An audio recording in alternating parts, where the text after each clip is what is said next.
இது வரால புனிதா, அப்பாவோட செல்ல புதல்வி. அவளுக்கும் பின்னாடியே வர மாமாவுக்கும் தானே இந்த சொத்தும் சகல மரியாதையும். அதை தெரிஞ்சுக்கிட்டு தானே டிராமாவே பண்றாங்க. டேய், வாய மூட போறியா இல்லையா? சரவணா, இவன் எதுக்கு ஆபீஸ் வந்திருக்கான்? கேக்குறாங்களா? சொல்லு. இந்த கம்பெனி சிஇஓவோட ராஜினாமா லெட்டர இந்த கம்பெனி எம்டி, அதான் நம்ம அப்பா ஏத்துக்காத மாதிரி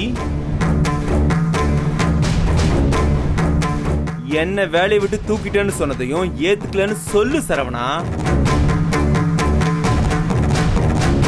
இங்க பாரு, நீ என்கிட்ட செம்ம அடி வாங்க போற. முதல்ல இங்க இருந்து இடத்த காலி பண்ணு.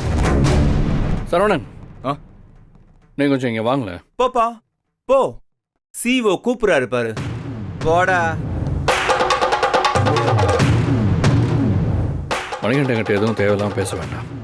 பதிலுக்கு அப்புறம் அவர் ஏதாவது பேசி அதனால திரும்பவும் பிரச்சனை வேண்டாம். வேலைக்கு தானே வந்திருக்காரு, விட்டுலாம் சரவணா. நீங்க அவர் கண்டுக்காம இருங்க. அவர் ஒரு வேலையை மட்டும் பார்க்கட்டும். புனிதா, உங்களுக்கும் சேர்த்து தான் சொல்றேன். நீங்க மணிகண்டங்கிட்ட போய் எதுவும் பேச்சு கொடுக்காதீங்க. அவர் வேலையை மட்டும் அவர் பார்க்கட்டும். சரிங்க மாமா, நான் அவனை எதுவும் சொல்லலை. சரி சரவணா, நான் என் கேபினுக்கு போகிறேன். புனிதா, உங்களுக்கு ஏதாவது ஃபினிஷ் பண்ண வேண்டிய ஒர்க் இருந்தால் சொல்லுங்கள், நான் வந்து பண்ணித்தரேன்.